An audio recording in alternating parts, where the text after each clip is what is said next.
இந்த மாதிரி ஒரு வொர்ஸ்ட்டான ட்ராவல என் வாழ்க்கையில நான் பண்ணதே கிடையாது. எஸ்பெஷலி இந்த பிரெக்னன்சி பீரியட்ல போய் இவ்ளோ ஸ்ட்ரகிள்ஸோட ஒரு ட்ராவல் பண்றது ரொம்பவே சேலஞ்சிங்காவே இருந்துச்சு. அண்ட் இந்த வீடியோல கண்டிப்பா நீங்க ஒரு பிரெக்னன்ட் விமனா இருக்கீங்க, இல்ல மாம் டூ பியா இருக்கீங்க, உலகத்துல எங்கேருந்து அப்ராட்லேருந்து இந்தியாவுக்கு ட்ராவல் பண்றீங்கனாக்கா, கண்டிப்பா இந்த ஒரு வீடியோ உங்களுக்கு ரொம்பவே யூஸ்ஃபுல்லா இருக்கும். பிகாஸ் இந்த ஒரு வீடியோல நான் எல்லாமே ஷேர் பண்ணியிருக்கேன். நான் என்ன மாரி ஸ்ட்ரகிள்ஸ் எல்லாம் கோ த்ரூ பண்ணேன். அந்த ஸ்ட்ரகிள்ஸை நான் எப்படி ஓவர் கம் பண்ணேன். அண்ட் தென் என்ன மாதிரி டாக்குமெண்ட்ஸ்லாம் நம்ம எடுத்துகிட்டு போகணும். அண்ட் எசென்ஷியல்ஸ் என்ன வேணும், நம்ம ஒரு கம்ஃபர்டபுளான கிளாத் எப்படி சூஸ் பண்ணணும், இது எல்லாமே டீட்டெயில்டாக இந்த வ்ளாகில் நான் சொல்ல போகிறேன்.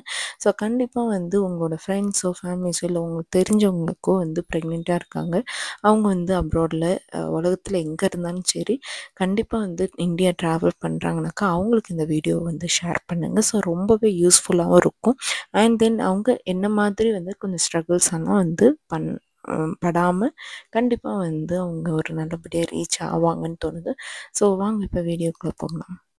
ஸோ நைரோபிலேருந்து ஸ்டார்ட் ஆகும்போதே ஃப்ளைட் டிலே. ஆக்சுவலாக 8:10க்கு எடுக்க வேண்டிய ஃப்ளைட் 12:00 தான் ஸ்டார்ட் ஆனுச்சு. ஸோ 8:00லேருந்தே ஃப்ளைட் டிலேன்னு சொல்லி 11:15க்கு ஸ்டார்ட் ஆக வேண்டிய ஃப்ளைட் 12:00 தான் ஸ்டார்ட் ஆச்சு.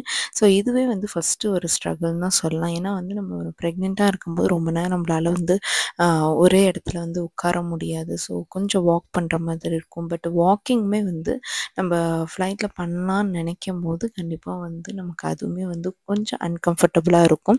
அண்ட் தென் நமக்கு அந்தளவுக்கு ஸ்பேஷியஸாகவும் இருக்காது.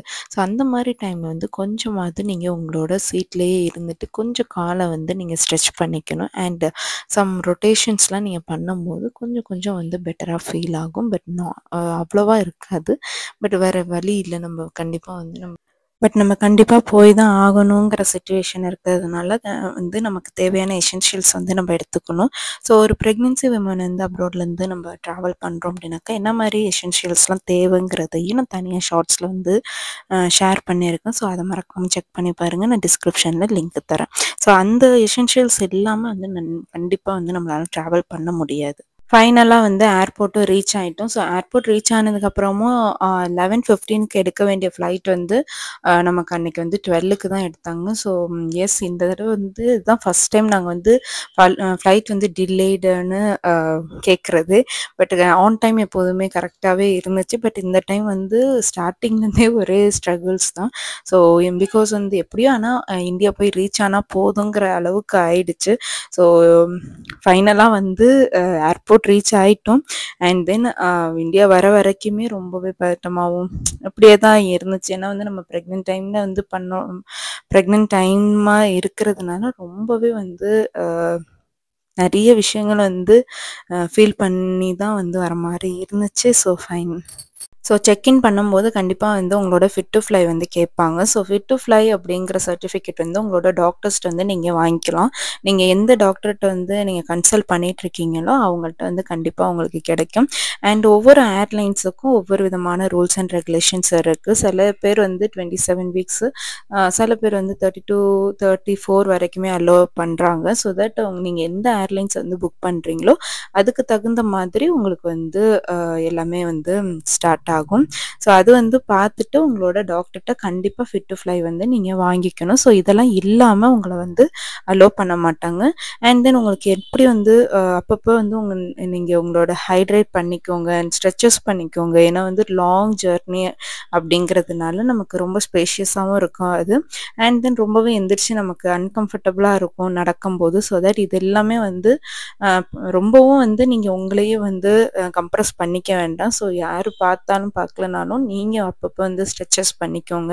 ஏன்னா கால் கண்டிப்பாக வீக்கமாகும்.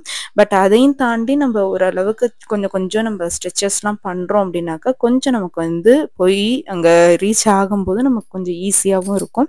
அண்ட் உங்களுக்கு என்ன மாதிரி ஸ்நாக்ஸ் வேணும் அல்லது அப்பப்போ சாப்பிட்டுக்கோங்க. அண்ட் ஹைட்ரேட்டடாக மெயினாக ஹைட்ரேட் பண்ணிக்கோங்க. ஸோ இதெல்லாம் தான் ரொம்பவே முக்கியம். அண்ட் ஃபிட் டு ஃப்ளை எடுக்கணும். ஸோ ஃபைனலாக வந்து ஃப்ளைட்லேயும் வந்து உட்காந்தாச்சு. ஸோ இப்போ தான் கொஞ்சம் நிம்மதியாக இருக்குது. அண்ட் தென் கண்டிப்பாக வந்து ஏதோ ஒரு ஃப்ளைட்டில் நமக்கு நம்மளோட இதில் வந்து நம்மளோட மானிட்டர் எடுக்காது. ஆஸ் யூஷுவல் என்னோடது எடுக்கலை.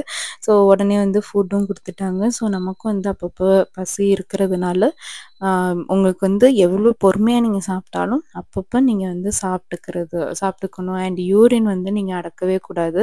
ஸோ அப்பப்போ யூரின் பாஸ் பண்ணுறது அண்ட் நல்லா ஹைட்ரேட் பண்ணிகிட்டே இருங்க. ஏன்னா ஈஸியாக வந்து டீஹைட்ரேட் ஆகிடுவீங்க லாங் ஜர்னிங்கிறதுனால. ஸோ தட் ஹைட்ரேட் பண்ணிகிட்டே இருங்க, ரொம்ப முக்கியம். ஏன்னா வந்து யூரின் இன்ஃபெக்ஷன்ஸ் ஆச்சுனாக்கா அதுவும் உங்களுக்கு வந்து ரொம்பவே கஷ்டமாயிடும். ஸோ முடிஞ்ச வரைக்கும் நம்மளால் நம்ம வந்து யூரின் இன்ஃபெக்ஷன் ஆகாமல் டீஹைட்ரேட் ஆகாமல் வந்து நீங்கள் ட்ராவல் பண்ணுறது ரொம்பவே சேஃப். ஸோ நம்மளோட ஏர் ட்ராவலில் பார்த்தீங்கன்னாக்கா நமக்கு இந்த ஃபுட்டு தான் வந்து ரொம்பவே என்டர்டைன்மெண்ட்டாக இருக்கும். ஏன்னா வந்து டைம் போகவே போகாது. எஸ்பெஷலி இந்த ப்ரெக்னென்சி டைமில் வந்து நம்மளால் உட்காரவும் முடியாது, எந்திரிச்சு நடக்கவும் முடியாது. ஸோ அப்படி இருக்கும்போது நீங்கள் வந்து என்ன மாதிரி உங்களுக்கு வந்து ஈஸியாக அந்த உங்களுக்கு வந்து எதில் டைவர்ட் ஆக முடியுமோ அந்த மாதிரி விஷயங்கள்லாம் நீங்கள் எடுத்துக்கோங்க. ஃபைனலாக வந்து டெல்லி ரீச் ஆகிட்டோம். ஸோ எங்களுக்கு ஆக்சுவலி டெல்லி வந்து டிரான்சிட்டு. ஸோ அங்கேருந்து பார்த்தீங்கன்னாக்கா அங்கேயும் ஒரு ஸ்ட்ரகிள் என்னான்னு பார்த்தீங்கன்னாக்கா வந்து எனக்கும் பாப்பாவுக்கும் ஒரு ஃப்ளைட்டில் வந்து போட்டாங்க. ஸோ அது வந்து மாற்றி அதுக்கப்புறம் வந்து இன்பிட்வீன் ஃப்ளைட் எது இருக்குதுன்னு பார்த்து ஃபைனலாக வந்து பெங்களூர் ரீச் ஆயாச்சு. ஹோப்ஃபுல்லி இந்த ஒரு வீடியோ உங்களுக்கு யூஸ்ஃபுல்லாக இருந்துச்சுனாக்கா சப்ஸ்கிரைப் பண்ணுங்கள். இந்த ஒரு வீடியோ உங்களோட ஃப்ரெண்ட்ஸில் யாருக்கு வந்து ஷேர் பண்ணால் ரொம்ப யூஸ்ஃபுல்லாக இருக்கும், இப்போ ட்ராவல் பண்ண போகிறாங்க, மாம் டு பியாக இருக்கிறாங்க, இல்லை வந்து டெலிவரிக்காக ட்ராவல் பண்ணுறாங்கனாக்கா கண்டிப்பாக அவங்களுக்கு வந்து இந்த ஒரு வீடியோவை ஷேர் பண்ணுங்கள். ஸோ பிடிச்சிருந்துச்சுனாக்கா லைக் பண்ணுங்கள், கமெண்ட் பண்ணுங்கள். அண்ட் இன்னொரு நெக்ஸ்ட் இன்ட்ரெஸ்டிங் வீடியோவில் பார்க்கலாம். Stay tune.